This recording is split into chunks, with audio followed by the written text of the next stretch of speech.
Bismillahirrahmanirrahim. Assalamualaikum warahmatullahi wabarakatuh. Alhamdulillahirabbil alamin. Allahumma sholli ala Muhammad wa ala Muhammad amma ba'd.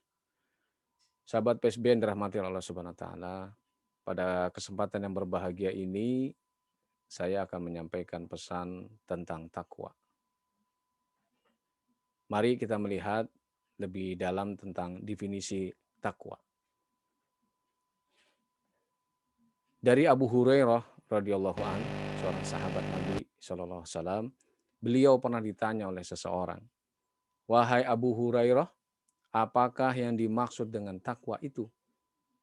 Lalu Abu Hurairah tidak menjawab pertanyaan itu, tapi dengan memberikan ilustrasi atau memberikan gambaran.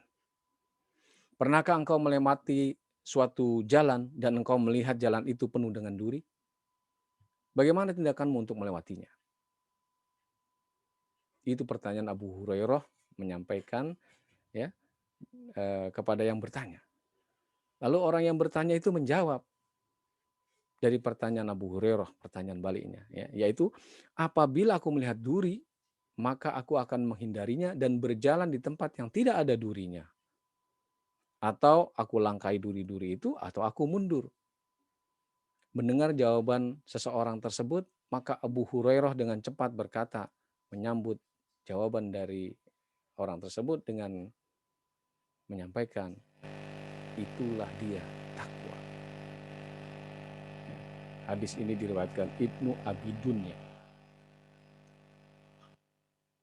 Kemudian dari hadis tersebut dapat kita lihat hikmahnya adalah sebuah kehati-hatian yang amat sangat. Ya. Kemudian definisi yang kedua disampaikan oleh Buya Hamka dalam tafsirnya Al-Azhar. Ya.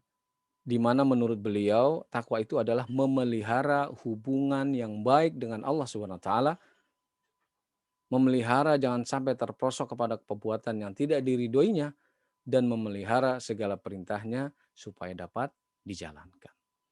Itu menurut Buya Hamka dalam tafsirnya Al-Azhar. Kemudian menurut Imam An-Nawawi, ya, beliau mendefinisikan takwa dengan mentaati perintahnya dan menjauhi larangannya. Jadi kalau boleh kita simpulkan dari ketiga keterangan atau sumber tersebut, ya, bahwa takwa adalah takut kepada Allah dengan berhati-hati, ya, berusaha semaksimal mungkin untuk menjalankan perintahnya dan menjauhi larangannya.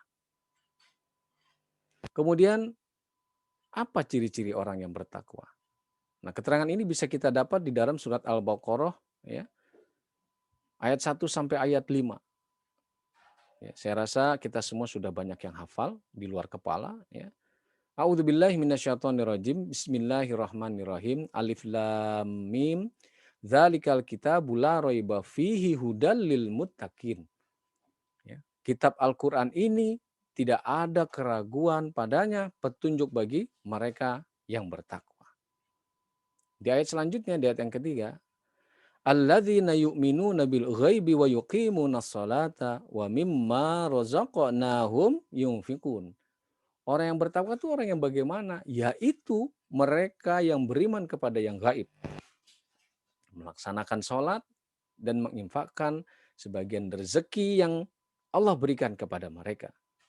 Kemudian di ayat keempatnya, walladzina yu'minuna bima unzila ilaika wa ma unzila min qablik wa bil akhirati hum yuqinun. Dan mereka yang beriman kepada Al-Quran diturunkan kepada Nabi Muhammad SAW dan kitab-kitab yang telah diturunkan sebelum Nabi Muhammad SAW. Dan mereka yakin akan adanya hari akhirat. Nah, inilah ciri-ciri yang bertakwa menurut Al-Baqarah ayat 1 sampai ayat 5.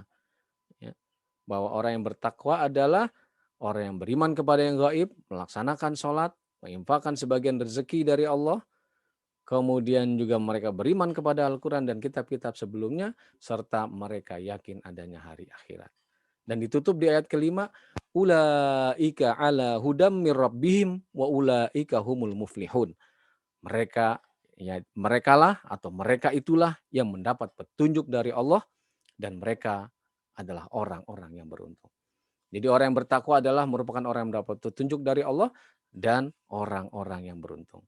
Terakhir, di dalam surat Al-Hujurat ayat 13, Allah Subhanahu wa taala ya menyampaikan firman-Nya di dalam surat ini, dalam ayat 13 ini, ya.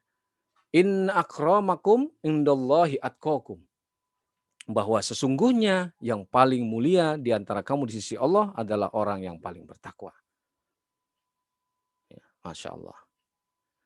Begitu adilnya Allah, ya, bahwa orang yang paling mulia di sisinya adalah dilihat dari ketakwaannya, di mana ketakwaan itu bisa diraih oleh siapapun. Siapapun bisa untuk meraih posisi sebagai orang yang bertakwa. Allah tidak melihat daripada kekayaannya, ya, kebagusan fisiknya, banyaknya harta dan yang lain-lain, tapi Allah melihat takwanya, di mana takwa itu bisa diraih oleh semua hamba Allah. Sahabat PSB yang dirahmati Allah, semoga Allah memberikan kekuatan kepada kita, kesabaran untuk selalu berusaha, dan bila sudah mencapai posisi orang yang bertakwa, maka semoga Allah juga memberikan kita untuk bisa istiqomah sampai menjemput ajal kita dalam keadaan bertakwa dan husnul khotimah. Amin ya rabbal alamin. Wallahu a'lam bishawab. Assalamualaikum warahmatullahi wabarakatuh.